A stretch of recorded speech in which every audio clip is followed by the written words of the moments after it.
जय श्री राम दोस्तों। आपका स्वागत है आपके अपने YouTube चैनल विनोद पटियाला में। आज मैं आप लोगों को उत्तराखंड के 4 धाम की यात्रा पर लेकर जाने वाला हूँ। आप भी सोच रहे होंगे कि 4 धाम तो सुना था, पर यह उत्तराखंड के 4 धाम कौन से हैं? उत्तराखंड की धरती पर अनेक तीर्थ स्थल हैं। प्रत्येक हिंदू अपने जीवन काल में जिन 4 धामों के दर्शन करने की अभिलाषा रखता है, उन 4 धामों में से एक धाम श्री बद्रीनाथ धाम इसी प्रदेश में है। हाल ही के प्रचार माध्यम के चलते उत्तराखंड के 4 तीर्थ स्थलों यमुनोत्री, गंगोत्री, श्री केदारनाथ और श्री बद्रीनाथ को ही 4 धाम की यात्रा माना जा रहा था, जबकि इन 4 धामों की यात्रा करना तो एक धाम की यात्रा ही कहलाती है। उत्तराखंड के इन 4 धामों को छोटा 4 धाम भी कहते हैं। अब छोटा 4 धाम से छोटा शब्द हटा दिया गया है और इस धाम को उत्तराखंड के 4 धाम के नाम से जाना जाता है। अगर उत्तराखंड के 4 धाम की यात्रा करनी हो तो ये यात्रा पश्चिम से पूर्व की तरफ करने की परंपरा है। परंपरा तो यह है कि पहले गंगोत्री और यमुनोत्री से जल लेते हैं और फिर दोनों के जल से भगवान श्री केदारनाथ जी का अभिषेक करके श्री बद्रीनाथ जी की यात्रा पर जाते हैं। श्री केदारनाथ और श्री बद्रीनाथ की यात्रा का यथाविधि क्रम यह है कि पहले श्री केदारनाथ की यात्रा करके ही फिर श्री बद्रीनाथ की यात्रा पर जाते हैं। उत्तराखंड के 4 धाम की यात्रा 12 मास नहीं हो सकती। ये यात्रा मई से प्रारंभ होकर नवंबर मध्य तक चलती है। उत्तराखंड की यात्रा का सबसे अच्छा समय मई जून रहता है, क्योंकि जुलाई में वर्षा आरंभ हो जाती है। यात्रा के लिए सितंबर अक्टूबर भी अच्छा समय है। बरसात में सड़कें भूस्खलन से और पहाड़ टूटकर सड़कों पर गिर जाने से कुछ जगहों पर सड़कें अवरुद्ध हो जाती हैं, इसलिए यात्री बरसातों में इन तीर्थों की यात्रा के लिए न जाएं। उत्तराखंड के 4 धाम की यात्रा के लिए निकटतम रेलवे स्टेशन देहरादून, हरिद्वार, ऋषिकेश है। यद्यपि चारों धामों की यात्रा आरंभ करने के लिए ऋषिकेश ही मुख्य द्वार है, तथापि उत्तराखंड क्षेत्र में अब नए मार्गों के निर्माण से यात्रा कहीं से भी शुरू की जा सकती है। अतः मार्ग का चुनाव यात्री अपने निवास और सुविधा के अनुसार कर सकते हैं। श्री यमुनोत्री धाम उत्तराखंड राज्य के उत्तरकाशी जिला में समुद्र तल से लगभग 3240 मीटर की ऊंचाई पर स्थित है। यमुना देवी को समर्पित ये धाम उत्तराखंड के 4 धाम यात्रा का पहला पड़ाव है। ऋषिकेश से यमुनोत्री धाम जाने के लिए जानकी चट्टी तक 237 किलोमीटर तथा आगे 6 किलोमीटर का पर्वतीय पैदल मार्ग तय करना पड़ता है। जो यात्री पैदल नहीं चल सकते उनके लिए घोड़े और पालकी की सुविधा उपलब्ध रहती है। श्री यमुना देवी का भव्य मंदिर यमुना नदी के बाएं तट पर स्थित है। मंदिर गर्भगृह में देवी यमुना की काले संगमरमर की भव्य मूर्ति, मां गंगा की मूर्ति तथा देवी यमुना की उत्सव मूर्ति विराजमान है। मंदिर के नजदीक 5 कुंड हैं, 2 तप्त कुंड, सूर्य कुंड, विष्णु कुंड एवं द्रौपदी कुंड। यमुना देवी के दर्शन से पहले श्रद्धालु तप्त कुंड में स्नान करते हैं। मंदिर प्रांगण में सूर्य कुंड के निकट ही एक शिला भी है, जिसे दिव्य शिला कहते हैं। भक्तगण भगवती यमुना की पूजा करने से पहले इस शिला की पूजा करते हैं। एक पौराणिक कथा के अनुसार देवी यमुना सूर्य देव की पुत्री है और मृत्यु के देवता यम की बहन है। एक बार यम द्वितीय भैया दूज के दिन यमराज ने देवी यमुना को यह वचन दिया कि जो कोई भी यम द्वितीय के दिन यमुना में डुबकी लगाएगा उसे यमलोक नहीं ले जाया जाएगा और इस प्रकार उसे मोक्ष प्राप्त होगा। मान्यता है कि जो भी व्यक्ति यम द्वितीय के दिन यमुना में स्नान करता है उसे अकाल असामयिक मृत्यु के भय से मुक्ति मिल जाती है। यमुना नदी का मूल उद्गम स्थल यमुनोत्री धाम से 1 किलोमीटर और आगे कालिंदी पर्वत को माना जाता है, जो कि समुद्र तल से 4420 मीटर की ऊंचाई पर स्थित है। इसी कारण यमुना को कालिंदी भी कहा जाता है। दुर्गम चढ़ाई के कारण श्रद्धालु इस उद्गम के दर्शन से वंचित रह जाते हैं। भैया दूज पर जब यमुनोत्री धाम के द्वार बंद होते हैं, तब देवी यमुना की उत्सव मूर्ति को भाई शनि के नेतृत्व में जानकी चट्टी से 1 किलोमीटर दूर खरसाली गांव के शनि मंदिर लाया जाता है। फिर शीतकालीन आवास के लिए देवी यमुना खरसाली गांव स्थित यमुना मंदिर में रहती हैं। जानकी चट्टी से गंगोत्री धाम 225 किलोमीटर है। जानकी चट्टी से गंगोत्री धाम जाने के लिए 99 किलोमीटर वापस धरासू की ओर आना पड़ता है। धरासू से कुछ पहले ही एक मार्ग 126 किलोमीटर दूर श्री गंगोत्री धाम की ओर जाता है। श्री गंगोत्री धाम उत्तराखंड राज्य के उत्तरकाशी जिला में समुद्र तल से लगभग 3090 मीटर की ऊंचाई पर स्थित है। गंगा देवी को समर्पित ये धाम उत्तराखंड के चार धाम यात्रा का दूसरा पवित्र पड़ाव है। ऋषिकेश से गंगोत्री धाम 264 किलोमीटर की दूरी पर है। श्री गंगा देवी का पवित्र एवं उत्कृष्ट मंदिर गंगा नदी के दाएं तट पर स्थित है। पूर्वाभिमुख मंदिर एक 6 फीट ऊंचे चौकोर चबूतरे पर बना हुआ है।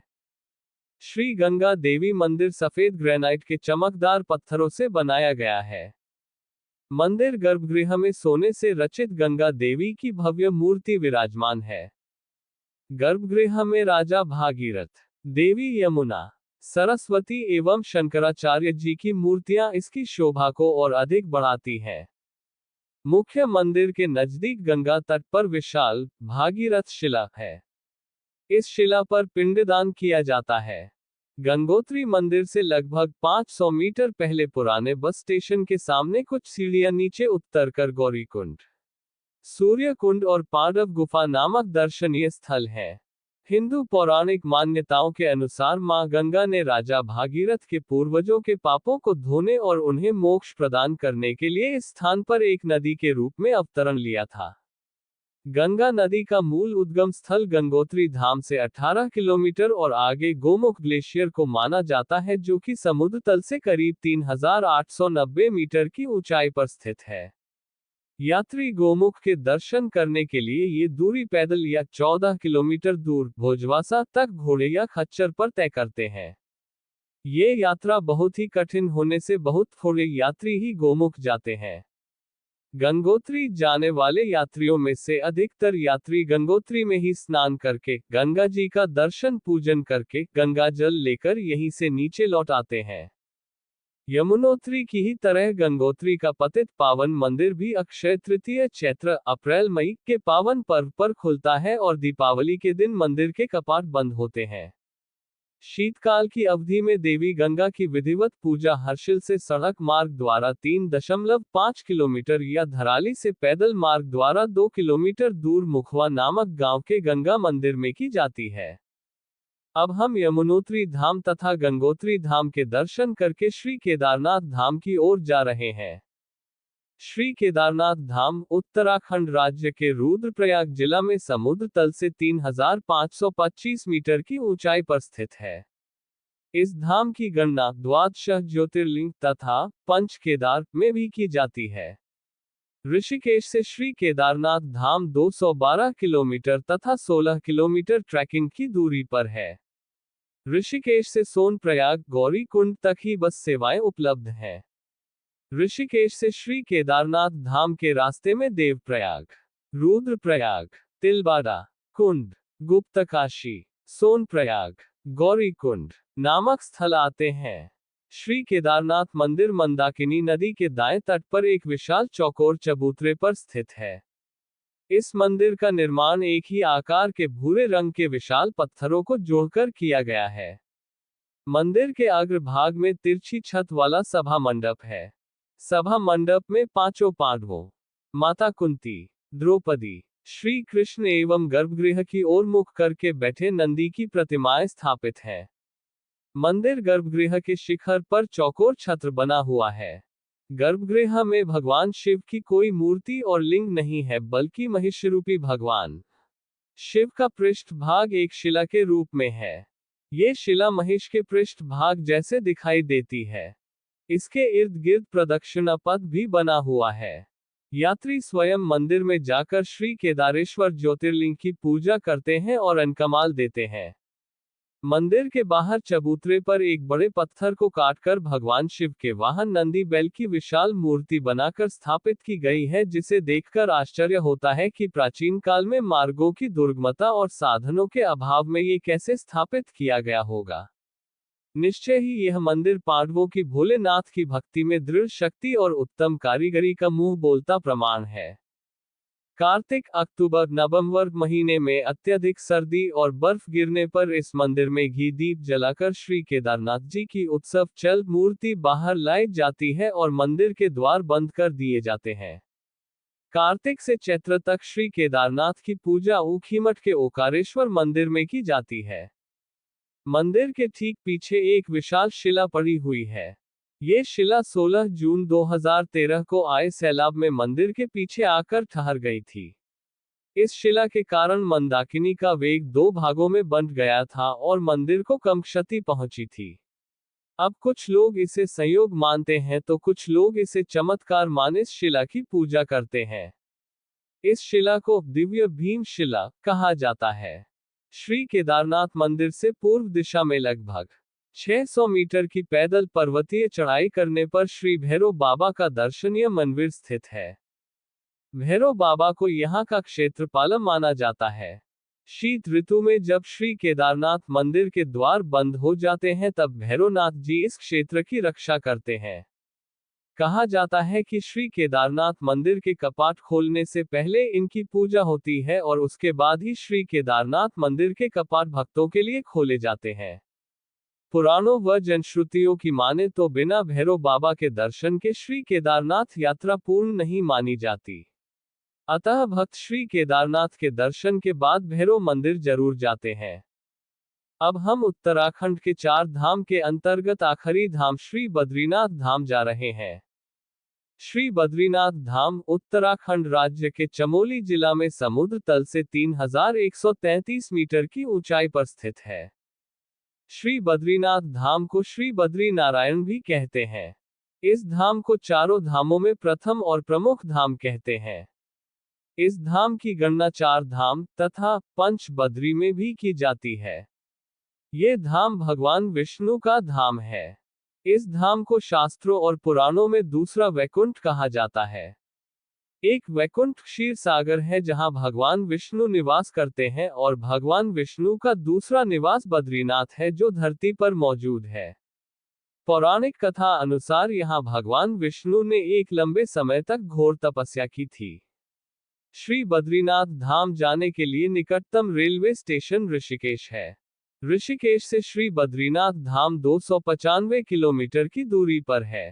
श्री बद्रीनाथ जी का दर्शनीय मंदिर नर और नारायण नामक 2 पर्वतों के बीच नारायण पर्वत के निकट अलकनंदा नदी के दाएं तट पर स्थित है। श्री बद्रीनाथ धाम पहुंचकर अलकनंदा में स्नान करना अत्यंत कठिन है। अलकनंदा के तो यहाँ सिर्फ दर्शन ही किए जा सकते हैं। यहाँ अलकनंदा नदी अपने कलकल करते बहाव से संगीत भरा वातावरण बनाए रखती है। अलकनंदा नदी के बाईं तट पर गर्म जल का एक कुंड है। इस कुंड को तप्त कुंड कहा जाता है। तीर्थ यात्रियों के लिए इस कुंड का धार्मिक महत्व है। तीर्थ यात्री श्री बद्रीनाथ भगवान के दर्शन करने से पहले इस कुंड में स्नान करते हैं। तप्त कुंड से मंदिर के मुख्य प्रवेश द्वार तक पहुंचने के लिए 90 सीढ़ियां बनी हुई हैं। मुख्य प्रवेश द्वार को सिंह द्वार कहते हैं। तप्त कुंड के सिंह द्वार की ओर 33 सीढ़ियां चढ़ने पर दाईं ओर आदि केदारेश्वर भगवान शिव का मंदिर है। एक परंपरा के अनुसार जो यात्री श्री बद्रीनाथ जी के दर्शनों के पहले श्री केदारनाथ जी के दर्शनों के लिए नहीं जा सकते, उन्हें श्री बद्रीनाथ जी की यात्रा का फल तभी मिलता है जब पहले आदि केदारेश्वर के दर्शन किए जाए। 53 सीढ़ियां और चढ़ने पर बाईं ओर शंकराचार्य जी का मंदिर है जिसमें उनकी संगमरमर की मूर्ति है। कुछ सीढ़ियां और चढ़कर मंदिर परिसर में जाने का भव्य सिंह द्वार है। मंदिर परिसर में जाने से पहले यात्री वन तुलसी की माला, चने की कच्ची दाल, गली गोला, मिश्री आदि प्रसाद चढ़ाने के लिए लेकर जाते हैं। श्री बद्रीनाथ मंदिर बहुत ही भव्य बना हुआ है। मंदिर का मुख्य आकर्षण सिंह द्वार है। सिंह द्वार मंदिर को एक बहुरंगी छवि प्रदान करता है। सिंह द्वार से प्रवेश करते ही एक बड़ा आंगन दिखता है। इस आंगन में बैठकर श्रद्धालु विशेष पूजा आदि करते हैं। इस आंगन के मध्य में मुख्य मंदिर है। मुख्य मंदिर के दो भाग हैं, सभा मंडप, दर्शन मंडप तथा गर्भगृह। सभा मंडप के उत्तर तथा दक्षिण दिशा में प्रवेश द्वार है।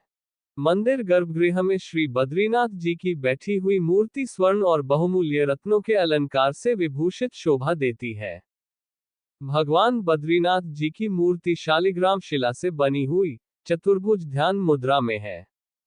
श्री बद्रीनाथ जी के दाईं ओर कुबेर और गणेश जी की मूर्ति है। उनके सामने उद्धव जी तथा गरुड़ जी विराजमान है। उद्धव जी के पास ही चरण पादुकाएं हैं। बाईं ओर नर नारायण की मूर्ति है। इनके समीप ही श्रीदेवी और भूदेवी है। इस समस्त मूर्ति समूह को बद्रीश पंचायत कहा जाता है। दक्षिण द्वार के ठीक सामने लक्ष्मी मंदिर है। लक्ष्मी मंदिर से आगे परिक्रमा पथ में आदि गुरु शंकराचार्य का गद्दी स्थल तथा चारों धामों के शंकराचार्यों की मूर्तियां हैं। दाईं तरफ समस्त कामनाओं को पूर्ण करने वाली कामधेनु गाय के दर्शन होते हैं। थोड़ा और आगे श्री हनुमान जी, श्री नर नारायण तथा क्षेत्रपाल धड़ विहीन घंटाकर्ण स्थानीय लोक देवता के मंदिर हैं। घंटाकर्ण इस संपूर्ण क्षेत्र के प्रहरी हैं। शीतकाल में बर्फ गिरने पर जब श्री बद्रीनाथ धाम के द्वार बंद हो जाते हैं तब भगवान बद्रीनाथ जी की पूजा ज्योतिर्मठ जोशीमठ के नरसिंह बद्री मंदिर में की जाती है। श्री बद्रीनाथ मंदिर से लगभग 3 किलोमीटर की दूरी पर माना गांव है। माना गांव में सरस्वती नदी का उद्गम दर्शनीय है। वीडियो देखने के लिए आपका बहुत बहुत धन्यवाद।